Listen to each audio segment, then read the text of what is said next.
In the vast expanse of the Andromeda Spiral, where mighty civilizations rise and fall like cosmic tides, there exists a truth that no alien species wants to acknowledge. Humans don't save people for reward.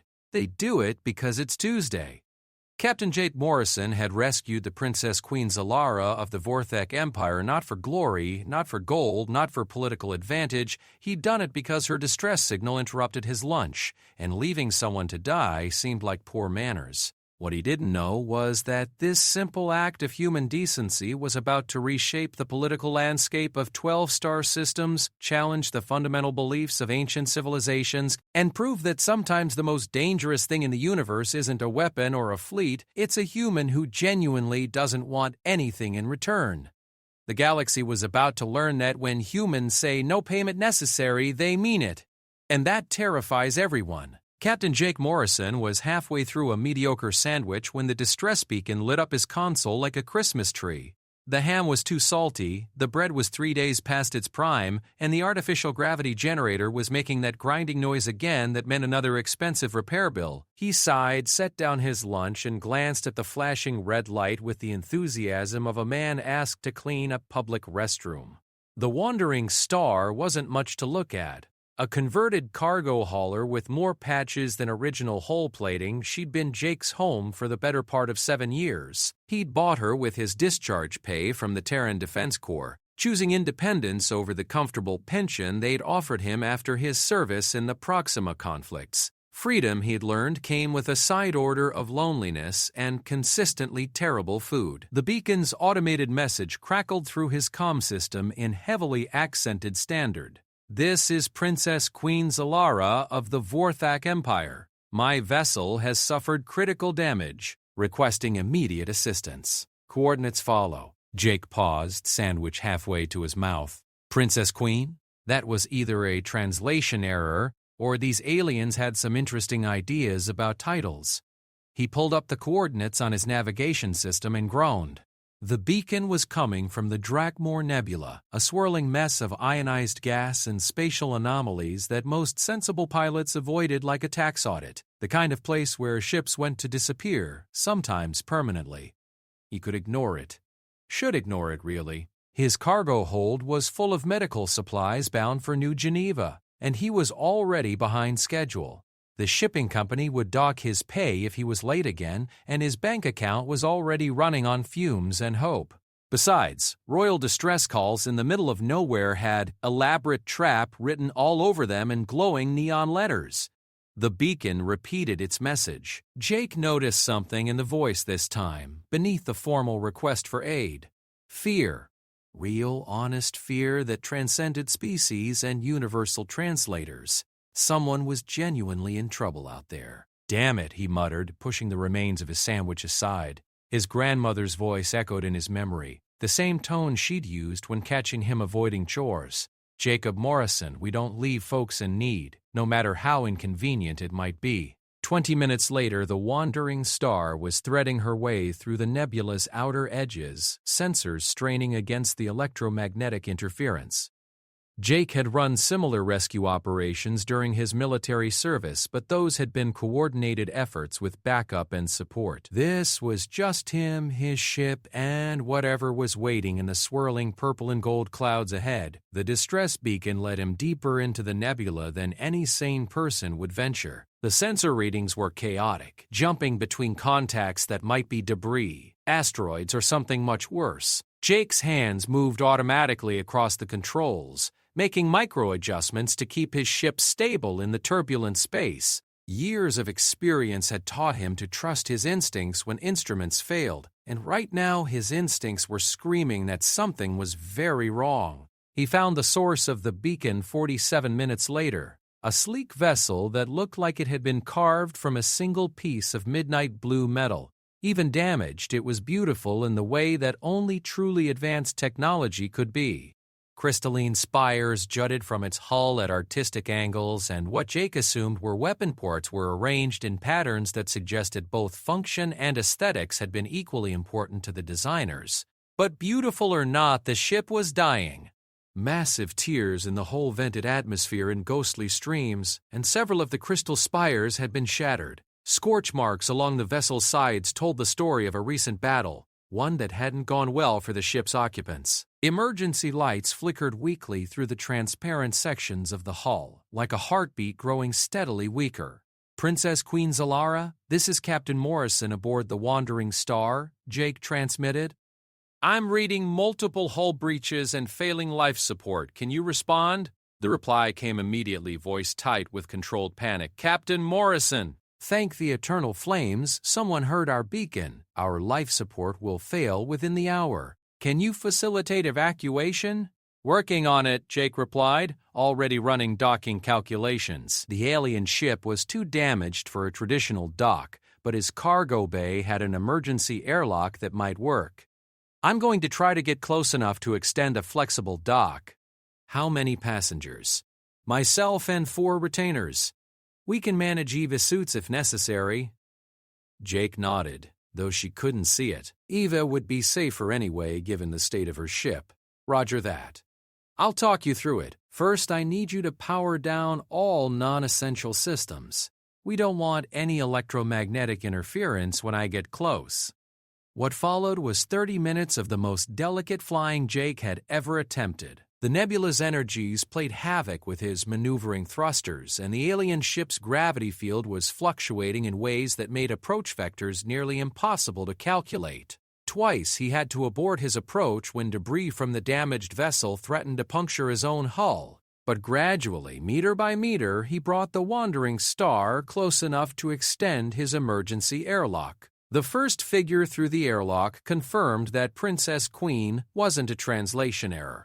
Even in a bulky EVA suit, the being moved with unmistakable grace and authority. When she removed her helmet in his cargo bay, Jake found himself face to face with something that looked like it had stepped out of a fairy tale written by someone with a very active imagination. Zalara was tall, easily 6.5 feet, with skin that seemed to shift between deep purple and silver depending on how the light hit it. Her hair fell in cascading waves of what looked like spun starlight, literally glowing with soft bioluminescence. Most striking were her eyes, large and multifaceted like gems, constantly shifting through spectrums of color that human vision could barely process. She was, Jake had to admit, probably the most beautiful being he'd ever seen. She was also clearly terrified, though she was doing her best to hide it behind a mask of royal composure. Her 4 companions were equally impressive in their own ways. 2 were obviously guards, their suits bulkier and equipped with what were clearly weapons. The other 2 appeared to be advisors or servants, moving with the careful deference that spoke of long service to nobility. All of them looked at Jake with expressions that ranged from grateful to suspicious. "Captain Morrison," Zalara said, her voice carrying an accent that made standards sound like poetry, "I cannot adequately express my gratitude. You have saved not just our lives, but potentially the future of my people.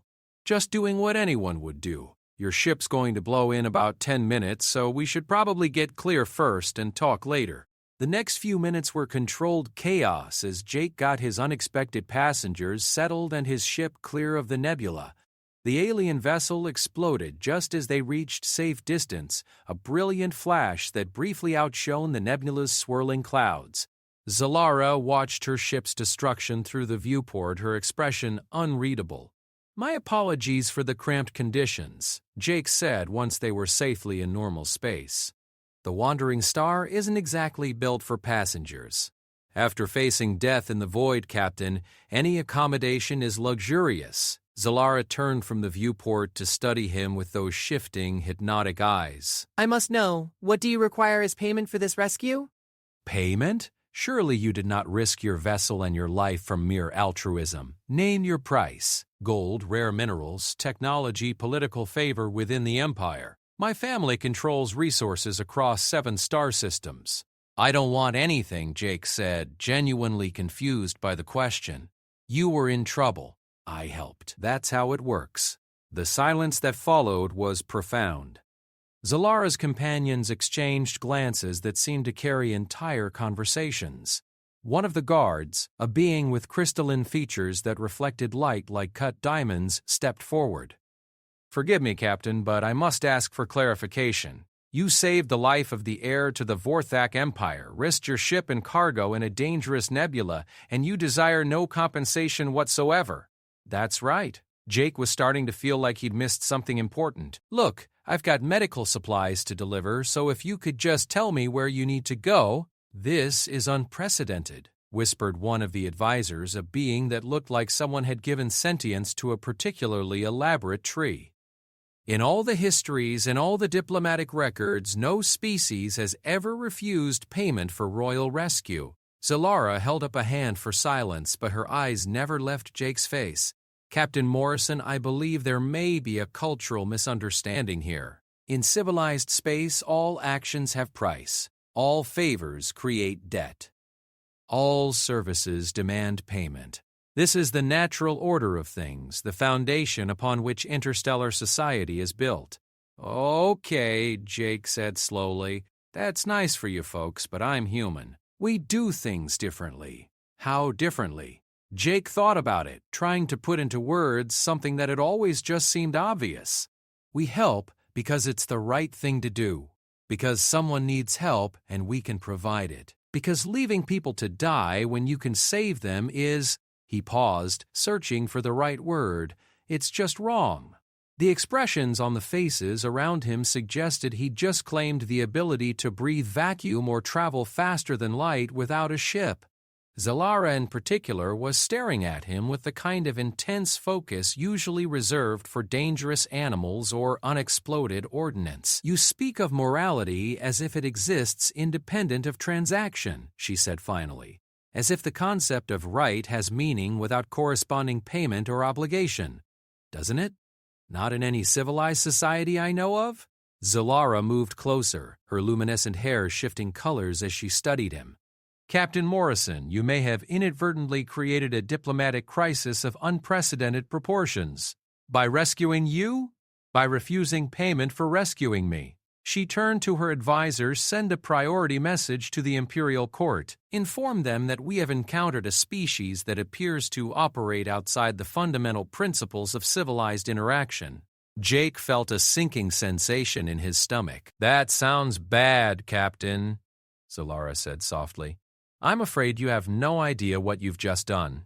In refusing payment, you've challenged the basic assumptions that govern relations between every known species in the galaxy. My rescue will be seen as either the opening move in some incomprehensibly complex political gambit or as evidence that humans represent a threat to the established order so profound that it cannot be allowed to continue. Just for helping someone? Just for helping someone and wanting nothing in return. Zalara's smile was sad and beautiful and terrifying all at once. Captain Morrison, I fear that your simple act of kindness may have just declared war on the entire galaxy. As if to punctuate her words, Jake's long-range sensors began detecting ships emerging from hyperspace around them. A lot of ships. Military ships, moving in formation and powering up weapons. And I believe, Zalara added, watching the sensor readings with growing alarm, that war has just declared itself on us. The first ship to drop out of hyperspace was a monster. Jake had seen plenty of military vessels during his service, but this thing made Terran dreadnoughts look like children's toys. It was easily 2 kilometers long, shaped like a crystalline spear that could cleave planets, and bristling with weapon ports that were already beginning to glow with charging energy. Vorthak Imperial Dreadnought Divine Retribution, Zalara identified quietly, watching the sensor readings with the kind of calm that only came from either complete confidence or complete despair. My cousin Takran's flagship. This complicates matters significantly. Complicates? Jake was running full scans while simultaneously plotting escape routes that looked increasingly impossible as more ships arrived. Your family's here to rescue you. That's good, right? The look Zalara gave him was equal parts pity and admiration. Captain Morrison? You truly don't understand the politics you've stumbled into. My cousin, Takrana, is second in line for the Imperial throne. My rescue by an unknown alien who refuses payment will be seen as either an elaborate assassination attempt against me or an insult so profound that it demands immediate retaliation. Because I helped you? Because you helped me without demanding tribute, treaty rights, territorial concessions, or political favor in return. In the minds of my people, such behavior is literally incomprehensible. The only logical explanations are either that you're part of some plot so complex that we haven't identified your true motives yet, or that you represent a species so alien in thinking that you pose an existential threat to civilized society. The voice that emerged was deep, resonant, and filled with the kind of controlled fury that suggested someone was about to have a very bad day. Unknown vessel, you are holding Princess Queen Zalara against her will. Surrender immediately and prepare to be boarded, or you will be destroyed. Jake looked at Zalara, who nodded grimly. That's Terran. He's not known for subtlety or patience. Divine retribution. This is Captain Jake Morrison aboard the civilian vessel Wandering Star. Jake transmitted. I am not holding anyone against their will. Princess Queen Zalara requested rescue from her damaged ship, which I provided. She and her people are free to leave at any time. Lies! The response was immediate and furious. No species rescues royalty without demanding payment. You will surrender the Princess Queen immediately or face the consequences. Jake felt his temper beginning to rise. He'd spent 7 years trying to avoid exactly this kind of military posturing, and now it was following him into what should have been a simple rescue operation. Look, I don't know what your problem is, but I saved your Princess Queen from dying in space. You're welcome, by the way. The silence that followed was so profound that Jake wondered if his comm system had failed. Then Zalara leaned toward the microphone. Cousin Terran, this is Zalara. Captain Morrison speaks truth. My ship was destroyed in the nebula, and he rescued myself and my retainers without any discussion of payment or reward. He is guilty of nothing more than exceptional timing and inexplicable altruism. Altruism? Terran's voice carried the same tone someone might use to discuss a particularly unpleasant disease. Zalara, you cannot possibly believe this creature acted without motive. What species helps without expectation of reward? Apparently, Zalara said, glancing at Jake with an expression he couldn't quite read. Humans do.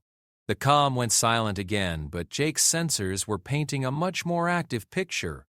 The Dreadnought's weapons were fully charged now, and the dozen smaller vessels that had arrived with it were taking up attack positions around the Wandering Star. His own ship's defensive systems were laughably inadequate against such firepower. One hit from the Dreadnought's main guns would vaporize him and everyone aboard. Captain Morrison Zalara said softly, I believe it would be wise to allow my cousin to beam me aboard his vessel. Your safety may depend upon it. I'm not turning you over to someone who's threatening to blow up my ship, Jake replied. Besides, you said yourself that you're free to leave if you want to go. But you're not going because someone's pointing guns at me. Zalara's multifaceted eyes widened slightly. You would risk death rather than surrender a passenger to her own family? I'd risk death rather than surrender anyone to people making threats, Jake corrected. There's a difference. One of Zalara's advisors, the tree-like being, leaned forward urgently. Your Majesty, perhaps it would be best to comply. The human's motives remain unclear, and Prince Terran's patience has limits. So does mine, Jake muttered, studying his tactical display.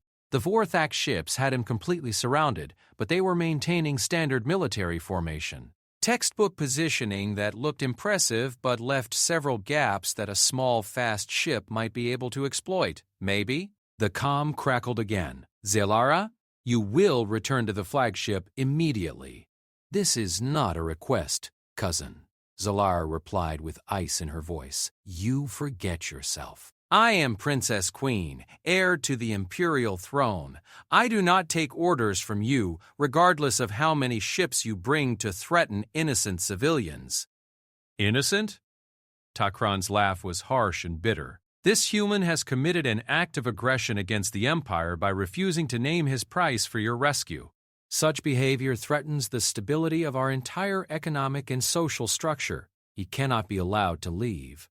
Jake felt something cold settle in his stomach. What exactly does that mean?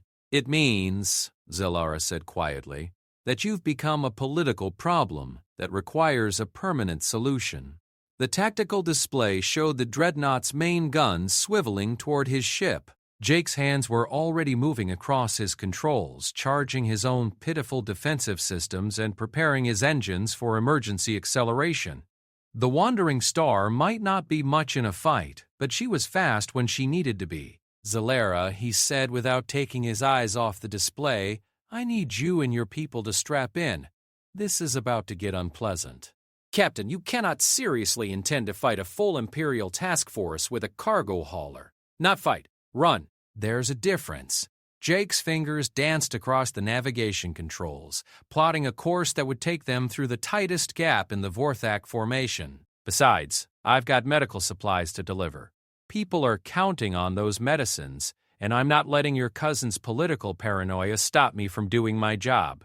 The first shots came without warning. Brilliant beams of coherent energy lanced out from the smaller escort vessels designed to disable rather than destroy. Jake threw the wandering star into a spiraling dive that sent everyone who wasn't strapped down tumbling across the deck. His cargo hold was filled with the sounds of shifting containers and what he hoped weren't breaking medical equipment. "Magnificent," breathed one of Zalara's guards as Jake threaded the ship between two more energy beams. "I have never seen a pilot fly with such creativity." "Creativity is what you call it when you can't afford to follow the rules," Jake replied through gritted teeth. His ship shuddered as a near miss overloaded several secondary systems, but the main engines were still running clean. "Hang on, this next part is going to test everyone's breakfast." He dove directly toward the dreadnought's hull, using the massive ship's own bulk to shield them from the escort vessel's fire. The wandering star skimmed along the crystalline surface close enough that Jake could see individual weapon ports and sensor arrays scrolling past his viewports. Automated defense turrets tracked their movement but couldn't fire without risking damage to their own ship. "Impossible," came Tokran's voice over the comm, filled with disbelief and growing rage. "No cargo hauler should be capable of such maneuvers." Pulling his ship up and over the dreadnought's command spire in a move that probably violated several laws of physics, "I'm not most pilots." What he didn't mention was that the wandering star had more modifications than her registration listed.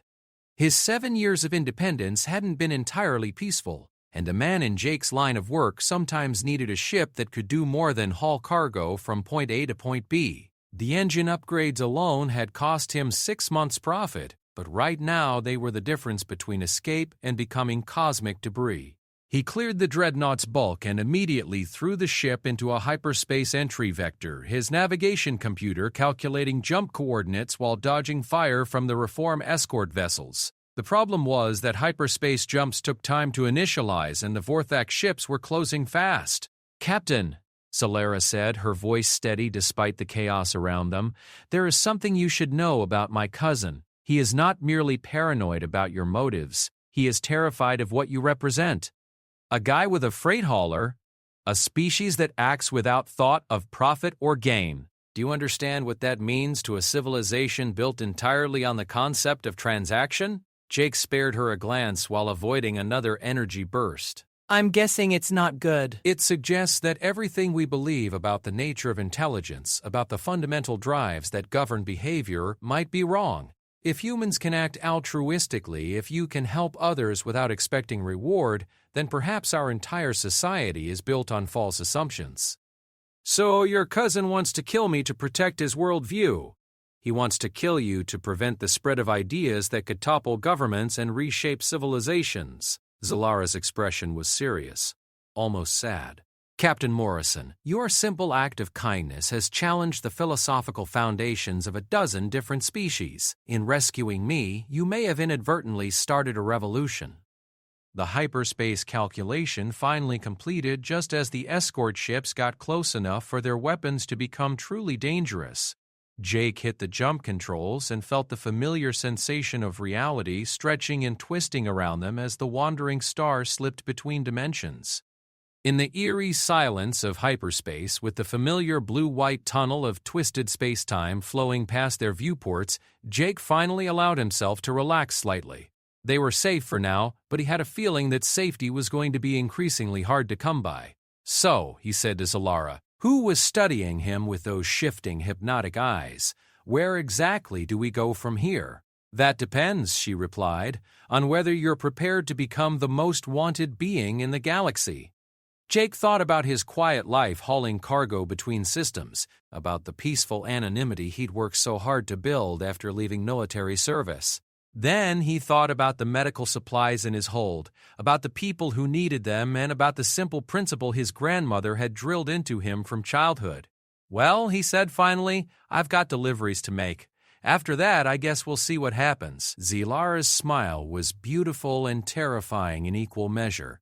Captain Morrison, I believe you are about to discover that some actions, no matter how noble, have consequences that span star systems. And I fear that all of us are about to learn exactly what those consequences are. In the swirling depths of hyperspace, the wandering star carried its unexpected passengers toward an uncertain future, while behind them the wheels of galactic politics began to turn in ways that would reshape the balance of power across known space. Jake Morrison had wanted nothing more than to help someone in distress, but the galaxy, it seemed, had other plans for him entirely. The medical colony of New Geneva hung in space like a gleaming jewel against the backdrop of a dying red giant star.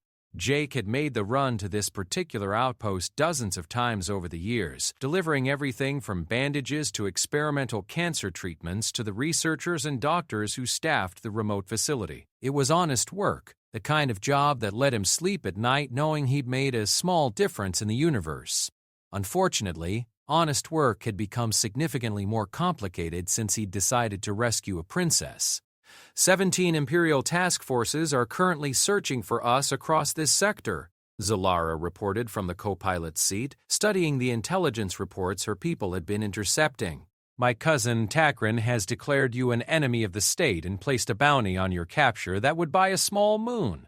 Jake finished his final approach calculations and tried not to think about the numbers involved. How much exactly are we talking about? A live dotted dad? 50 million, Jake nearly choked on his coffee. For rescuing you? For refusing payment for rescuing me? Zalara corrected. In the eyes of the Empire, that makes you either incredibly dangerous or incredibly valuable, possibly both. The wandering star settled into New Geneva's docking bay with the familiar hiss of equalizing airlocks. Through the viewport, Jake could see the usual bustle of activity that surrounded the medical station, supply ships, research vessels, and the occasional diplomatic courier ferrying samples and data between the colony and various planetary governments. It looked normal, peaceful even. It was almost certainly a trap. Sarah Chen is expecting these supplies, Jake said, checking his manifest one final time. She's been waiting 3 weeks for the cancer medication in Hold 7. Kids are going to die if she doesn't get it soon. Captain, said Corvash, one of Zalara's guards, with respect, there are Imperial agents throughout this sector. Delivering your cargo may expose us all to capture. Jake looked at the crystalline being with the kind of patience usually reserved for explaining basic concepts to children. Corvash, I made a promise to deliver these medicines. Kids are sick. I'm not breaking that promise because your people have issues with the concept of helping others, but the risk is mine to take.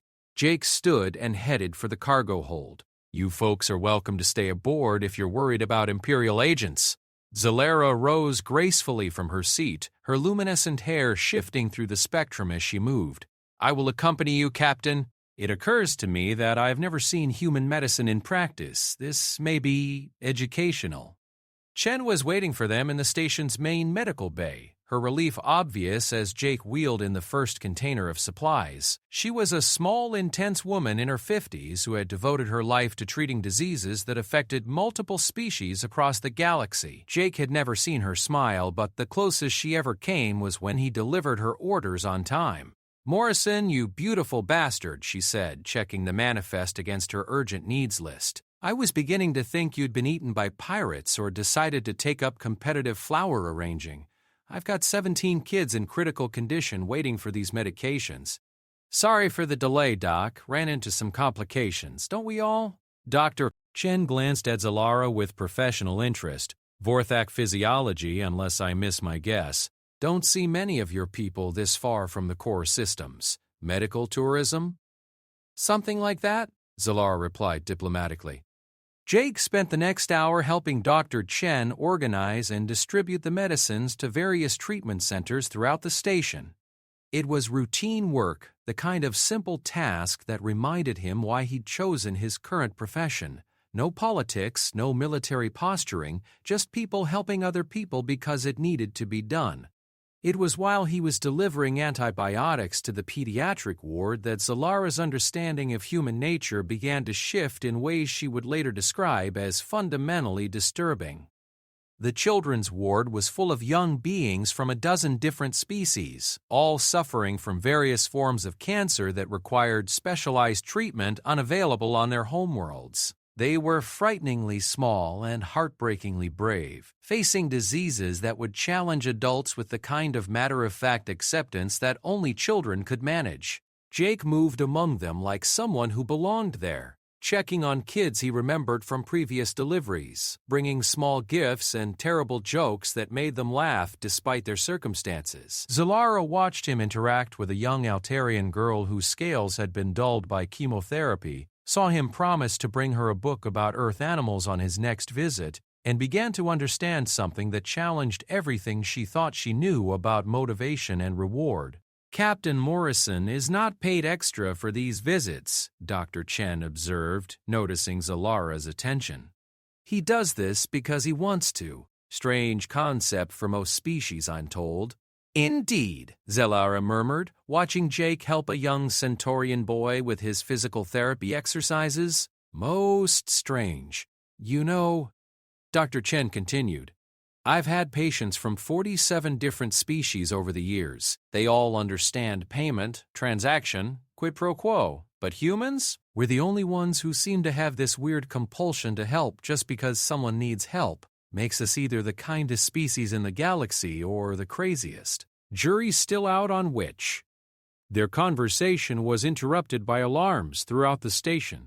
Dr. Chen's communicator buzzed urgently, and she answered with the brisk efficiency of someone accustomed to medical emergencies. Dr. Chen here. What's the situation in Docking Bay 7? Came the reply. Diplomatic vessel with critical casualties. They're requesting immediate assistance. On my way. Dr. Chen looked at Jake and Zalara. Morrison, I may need those surgical supplies you brought earlier, and if your friend there has any medical training, we could use the help. I have some knowledge of Vorthak physiology, Zalara offered. Good enough. Let's go save some lives. Docking Bay 7 was chaos. A sleek diplomatic vessel was venting atmosphere from multiple hull breaches, and medical teams were pulling injured beings from the wreckage. Jake recognized the ship's design immediately, hegemony construction, probably from one of the mid-rim diplomatic corps, the kind of vessel that was supposed to be safe, well-protected, and definitely not shot full of holes in neutral space. What happened, Doctor?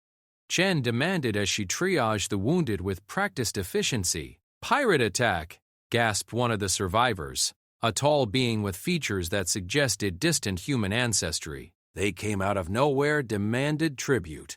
When we refused to pay, they opened fire. Jake felt something cold settle in his stomach. How many ships? 3 heavy cruisers. They disabled our engines, boarded us, took everything of value. The diplomat's expression was bitter. They said payment was required for safe passage through their territory. When we explained we were on a medical mission, they laughed. Zalara and Jake exchanged glances. The universe, it seemed, had a sense of irony. Did they say who they were? Jake asked, though he was beginning to suspect he already knew the answer. Called themselves the Iron Syndicate. Said they were establishing new trade routes in this sector, ensuring proper tribute was paid for safe passage. Jake's suspicions crystallized into certainty. The Iron Syndicate was one of several pirate organizations that had sprung up in the wake of his rescue of Zalara. With half the galaxy's military forces searching for him, normal trade protection had been stretched thin. Opportunistic criminals were taking advantage of the chaos, demanding payment for protection that they had previously been unable to provide. His simple act of kindness was creating a cascade of consequences across multiple star systems. Dr. Chen, he said quietly, I need to check something on my ship. I'll be back to help with the wounded. He found what he was looking for in his ship's communication logs. 17 messages from various sources, all reporting similar incidents. Pirate attacks, merchant vessels held for ransom, trade routes disrupted by criminals demanding tribute for safe passage. The common thread was always the same.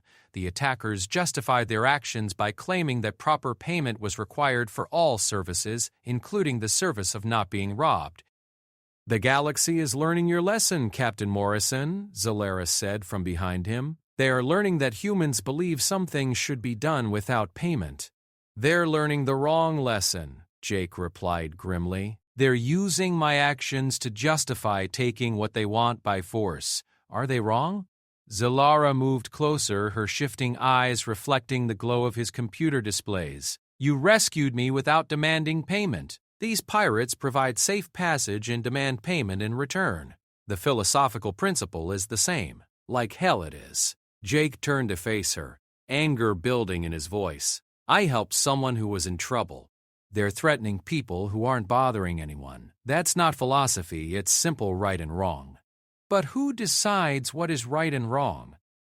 "You act as if morality exists independent of transaction, but these pirates would argue that they are simply applying market principles to transportation services." Jake stared at her for a long moment, finally beginning to understand the true scope of what he'd stumbled into. "Zalara, do your people really not have any concept of right and wrong that doesn't involve payment?" "We have law," she replied. "We have custom, we have tradition and obligation and debt. But right and wrong as abstract concepts, as principles that exist regardless of economic consideration?" She shook her head slowly. "No, Captain Morrison, we do not." "Then your people have a bigger problem than they realize."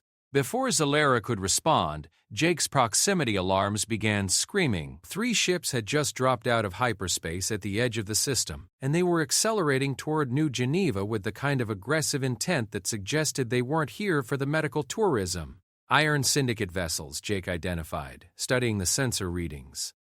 "Same configuration as the ships that attacked the diplomatic mission." "They followed the survivors here," Zalara realized. "They intend to finish what they started."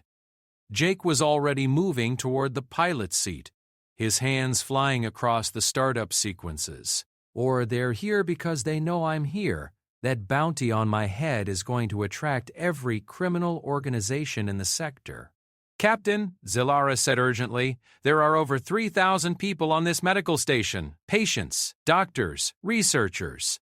If those pirates attack, they won't attack," Jake replied, his voice carrying a cold certainty that made Zalara's skin crawl. "They'll demand payment for protection. They'll hold sick kids hostage until the station pays tribute, and when Dr. Chen explains that medical facilities don't pay pirates, they'll start shooting people to prove they're serious." The Wandering Star lifted off from the docking bay with minimal clearance, already accelerating toward the approaching pirate vessels.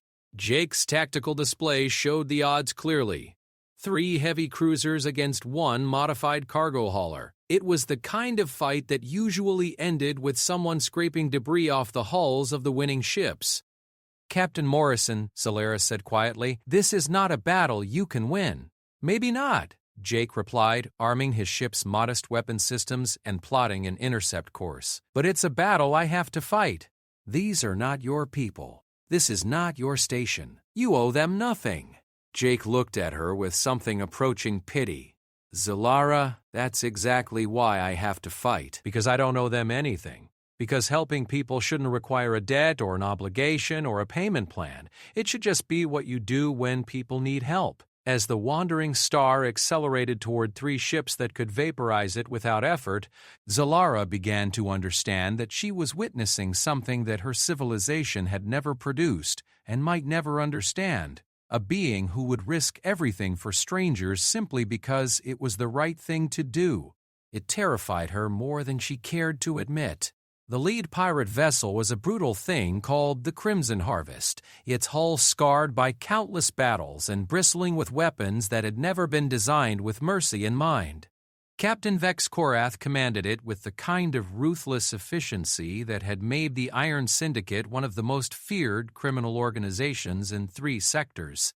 He was not, by any reasonable measure, someone a cargo hauler should challenge to single combat. Jake Morrison had never been particularly reasonable. "Unknown vessel, you are interfering with lawful commerce," came Korath's transmission as the wandering star closed to weapons range.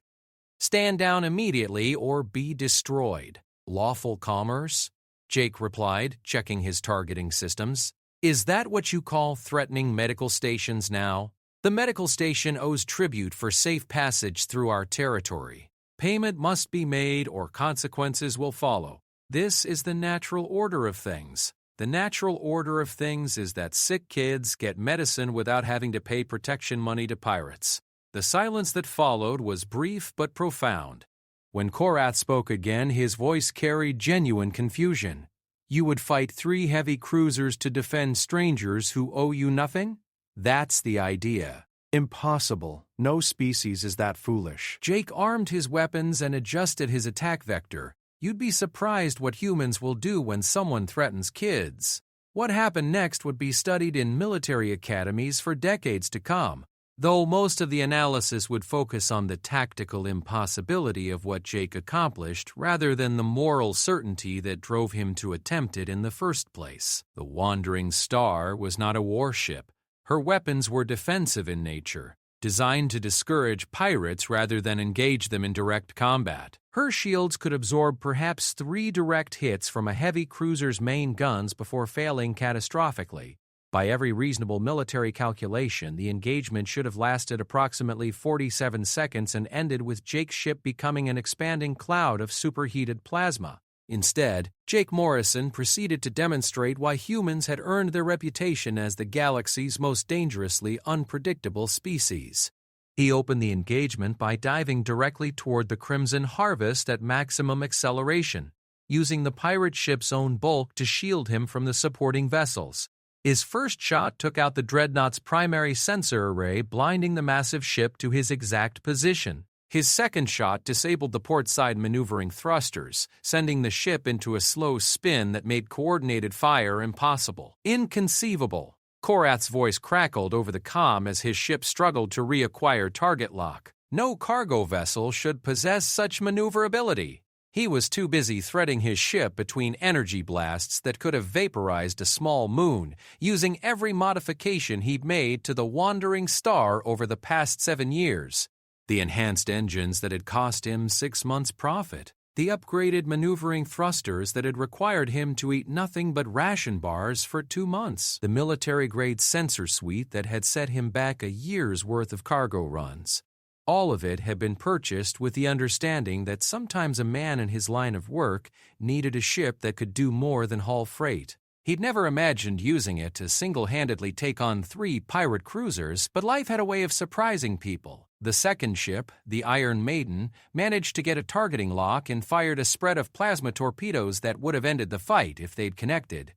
Jake saw them coming on his sensors and did something that violated several fundamental principles of space combat. He used the medical station's gravitational field to slingshot around the facility at an angle that brought him up behind the attacking ship. "Zalara," he called over the sound of straining engines and overloading systems, "I need you to send a message to New Geneva. Tell them to evacuate all non-essential personnel to the lower levels." "Captain," Zalara replied, her voice remarkably steady considering they were currently pulling evasive maneuvers that would have liquefied most species. "The station cannot be moved. If you fail—" "I won't fail!" Jake's hands flew over his controls, targeting the Iron Maiden's engine compartment with surgical precision. "I can't fail. Too many people are counting on those medicines." His next shot severed the connection between the pirate ship's main engines and its power core. The Iron Maiden went dark, drifting helplessly as emergency power struggled to maintain life support. 1 down, 2 to go. But the third ship, the Debt Collector, was commanded by someone with considerably more tactical sense than his companions. Instead of engaging the impossibly maneuverable human ship directly, Captain Sela Vorthak began targeting the medical station itself. "Attention, human vessel," came her transmission. "Cease your attack immediately, or we will begin destroying sections of the medical facility, starting with the children's ward." Jake felt something cold and dark settle in his chest. This was the moment he'd been dreading, the point where the pirates stopped playing by the rules of engagement and started threatening civilians. It was also the moment when his military training took over completely. During his service in the Terran Defense Corps, Jake Morrison had been part of a special operations unit tasked with dealing with hostage situations. He'd learned techniques for ship-to-ship combat that weren't covered in standard military manuals, methods for disabling enemy vessels without destroying them entirely. Most importantly, he'd learned how to make split-second decisions when innocent lives hung in the balance. The debt collector never saw him coming. Jake used the debris from the disabled Iron Maiden as cover, accelerating silently through the expanding cloud of metal and plastic while the pirate ship focused its sensors on empty space. His approach vector was nearly impossible to detect, a stealth run that brought him within point-blank range of his target without triggering proximity alarms. His single shot was perfectly placed, severing the debt collector's weapons control systems without breaching the hull. The pirate ship found itself suddenly defenseless, its guns offline and its targeting computers dark. "Surrender," Jake transmitted, his voice carrying the kind of cold authority that had made him an effective special operations officer. "Power down your weapons and prepare to be boarded? Never." Captain Vorthak's reply was filled with fury and disbelief. "This is impossible. No single ship can defeat 3 cruisers." "Lady," Jake replied, already moving to disable the Crimson Harvest before it could recover from its earlier damage, "you've obviously never met any humans before." 3 heavy pirate cruisers hung dead in space, their crews alive but their ships completely disabled. Jake had accomplished something that military theorists would later declare tactically impossible. He'd single-handedly defeated a superior force without killing a single enemy combatant. But as the wandering star limped back toward New Geneva's docking bays, her hull scarred by near misses and her systems pushed far beyond safe operating limits, Jake Morrison discovered that winning battles was considerably easier than dealing with their consequences. The medical station's communication array was flooded with incoming transmissions from across the galaxy. News of the engagement had spread with the kind of speed that only truly extraordinary events could achieve, and everyone, it seemed, wanted to know more about the human who had defeated 3 pirate ships to protect strangers. 17 different news networks are requesting interviews, Zalara reported, studying the incoming messages with growing amazement. The Galactic Commerce Guild wants to offer you exclusive shipping contracts. 3 different military organizations are trying to recruit you, and my cousin Tancred has increased the bounty on your head to 75 million credits. All because I stopped some pirates from threatening a hospital? All because you stopped them without expecting payment. Zalara turned to study him with those shifting, hypnotic eyes. "Captain Morrison, do you understand what you've done? In 12 minutes of combat, you've challenged fundamental assumptions about motivation and reward that have governed interstellar relations for millennia." Jake was running diagnostic checks on his ship's damaged systems, trying to determine how much the repairs were going to cost and whether he could afford them. "I stopped some bad guys from hurting innocent people." "That's what anyone would do." "No," Zalara said softly, "that is what humans do. And that difference is about to reshape the political balance of the entire galaxy." As if to prove her point, Jake's long-range sensors began detecting ships dropping out of hyperspace throughout the system. Not pirate vessels this time, but military ships from a dozen different species. Some were flying the banners of the Vorthak Empire, others bore the insignia of the Hegemony Trade Federation, and still others carried the colors of governments Jake had never heard of. All of them were converging on New Geneva, drawn by reports of a human who fought impossible odds for no reward other than the knowledge that he'd done the right thing. "Captain Morrison," Zalara said, watching the sensor readings with growing alarm, "I believe your simple act of kindness is about to become the catalyst for the largest diplomatic crisis in galactic history." Jake looked at the approaching fleet, at the message requests flooding his communication systems, and at the medical supplies in his cargo hold that still needed to be distributed to the children's ward. Then he looked at Zalara, this beautiful, intelligent being from a civilization that couldn't comprehend the concept of helping others without expectation of reward. "Zalara," he said finally, "I think it's time your people learn that there are some things in the universe more important than getting paid." The Princess Queen of the Vorthak Empire stared at him for a long moment, her luminescent hair shifting through spectrums of color that human eyes could barely process. When she spoke, her voice carried a mixture of admiration and terror that would haunt Jake's memories for years to come. "Captain Morrison," she whispered, "I believe you may be about to tear down everything we thought we knew about civilization itself." The Grand Assembly of New Geneva was not designed to host the most important diplomatic gathering in galactic history. Built as a simple conference facility for medical researchers, it could accommodate perhaps 300 beings in reasonable comfort. Today, representatives from 47 different species, 12 major governments, and at least 6 criminal organizations were crammed into a space meant for discussing disease vectors and treatment protocols. Jake Morrison sat at the center of it all, wearing his least dirty jumpsuit and wishing he was anywhere else in the universe. "The humans' actions represent a clear threat to established economic order," declared Ambassador Kython of the Hegemony Trade Federation, his crystalline features reflecting the harsh assembly lights. "If beings begin providing services without expectation of payment, the entire foundation of interstellar commerce will collapse." "Agreed," rumbled General Vorthak from the Imperial delegation, his massive form dominating one entire section of the assembly. "This human has violated the most fundamental principle of civilized society, that all actions have price. Such behavior cannot be tolerated."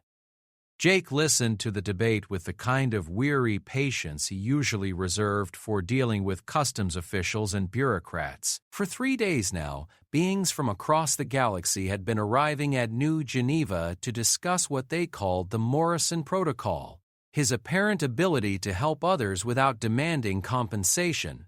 The term made him sound like a disease or a military strategy rather than a guy who'd simply done the right thing.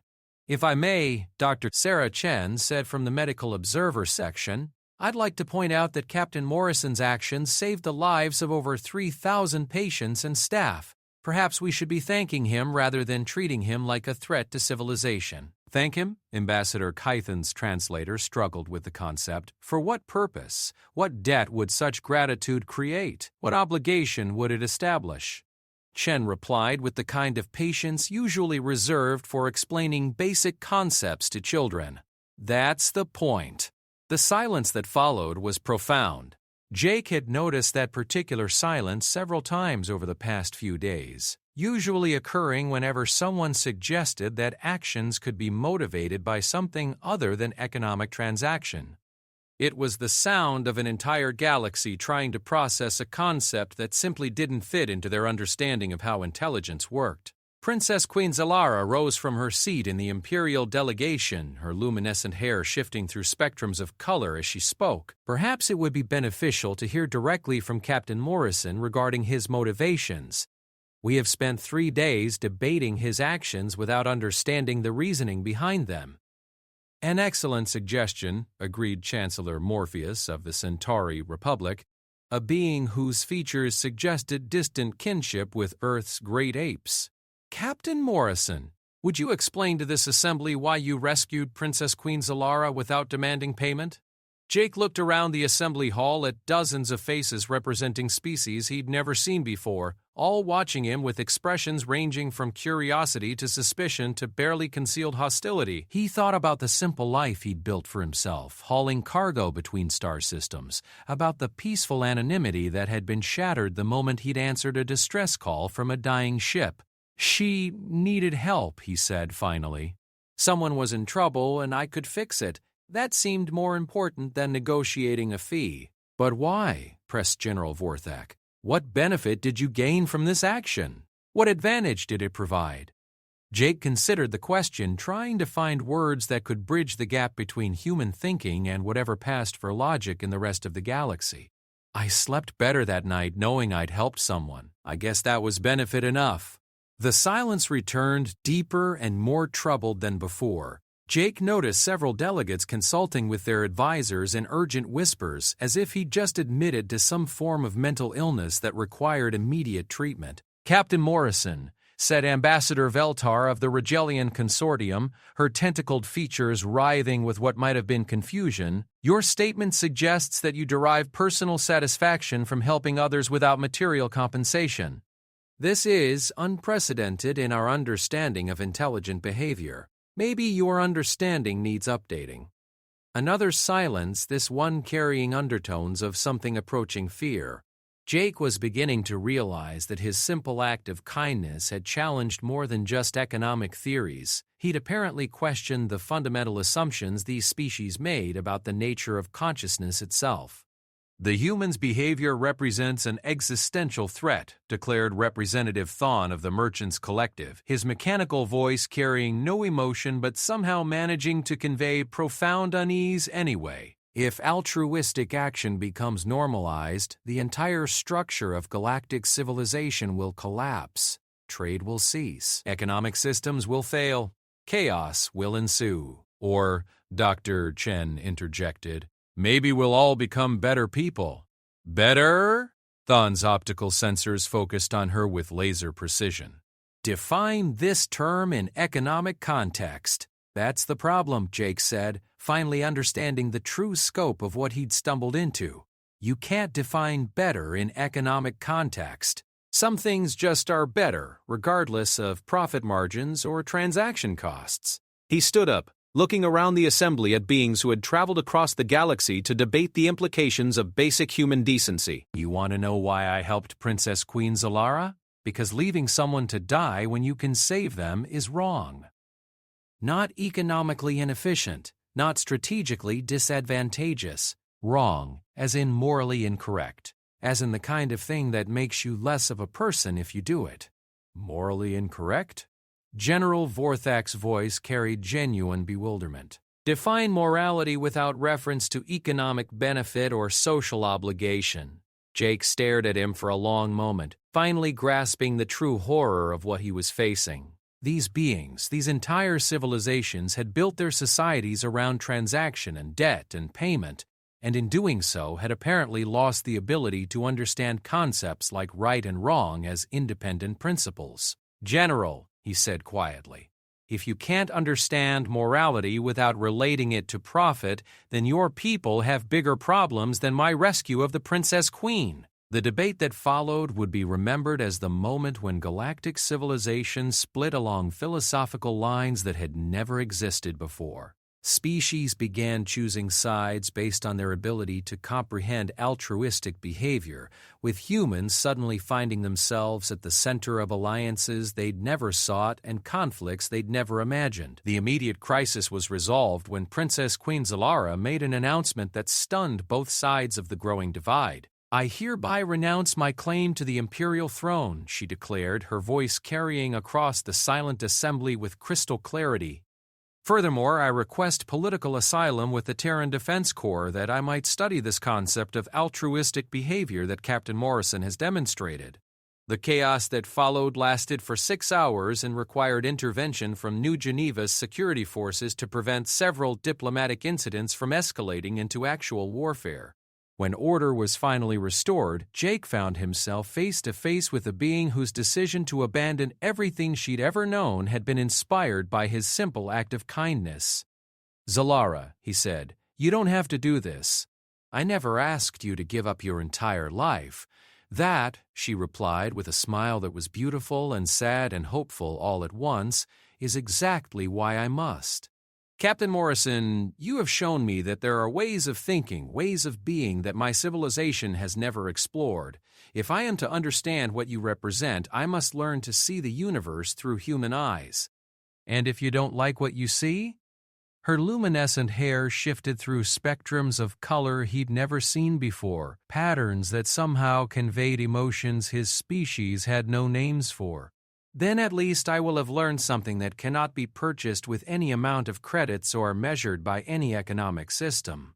I will have learned what it means to choose to be better simply because better is worth being. Jake looked around the assembly hall one final time, at the delegations debating the implications of his rescue, at the reporters documenting what they were calling the most significant philosophical crisis in galactic history, at the medical staff who were quietly continuing to treat patients while the universe argued about the meaning of altruism.